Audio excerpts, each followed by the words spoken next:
രാജ്യാന്തര ചലച്ചിത്രമേളയിലെ 14 മത്സര ചിത്രങ്ങളുടെയും പ്രദർശനം പൂർത്തിയായി. പ്രേക്ഷകർ കണ്ടെത്തുന്ന മികച്ച ചിത്രത്തിനായുള്ള ഓൺലൈൻ വോട്ടിംഗ് ആരംഭിച്ചു. ഫ്രഞ്ച് 3D ചിത്രം ലവ് തന്നെയാണ് 7ാം ദിനത്തിലും ശ്രദ്ധ നേടിയത്. 20ാമത് രാജ്യാന്തര ചലച്ചിത്രമേളയുടെ സജീവ സിനിമ പ്രദർശനങ്ങൾ പൂർത്തിയായി. 7 മത്സര ചിത്രങ്ങളുടെ അവസാനഘട്ട പ്രദർശനമായിരുന്നു പ്രധാന ആകർഷണം. Yona, Clarisse of something about us, immortal, shadow behind the moon, the black hen, project of the century, Jalal story എന്നീ മത്സര ചിത്രങ്ങളാണ് മേളയിൽ പ്രദർശിപ്പിച്ചത്.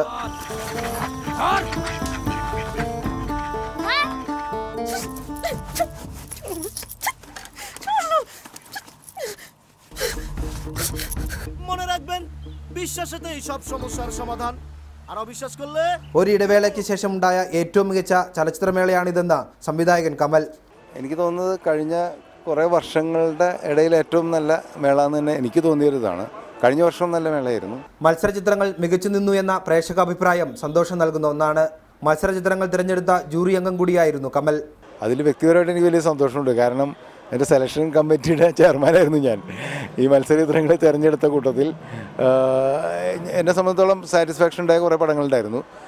ഞങ്ങൾ ഏകദേശം ഒരു 138 പടങ്ങൾ കണ്ടിട്ടാണ് 10 പടം സെലക്ട് ചെയ്തത്. International competition. മലയാളത്തിൽ നിന്ന് മികച്ച ചിത്രങ്ങൾ പ്രദർശിപ്പിച്ച മേളയായി 20ാം പതിപ്പിനെ കാണുന്നുവെന്ന് നടനും ചലച്ചിത്ര പ്രവർത്തകനുമായ കൃഷ്ണൻ ബാലകൃഷ്ണൻ പറഞ്ഞു. കൃഷ്ണൻ അഭിനയിച്ച വലിയ ചിറകുള്ള പക്ഷിയും 20ാം പതിപ്പിന്റെ ഭാഗമാണ്. മലയാള സിനിമകളെല്ലാം തന്നെ എല്ലാം ഒരു നല്ല നിലവാരം പുലർത്തിയ സിനിമകളായിരുന്നു മലയാള സിനിമകൾ. പിന്നെ ഇനാഗുറൽ സിനിമ കണ്ടായിരുന്നു, അത് വളരെ നല്ല സിനിമയായിരുന്നു. 3D ചിത്രം ലവിന്റെ 2ാം പ്രദർശനവും മേളയിലുണ്ടായി. ടിൻഡോ വർക്കി, റിപ്പോർട്ടർ, തിരുവനന്തപുരം.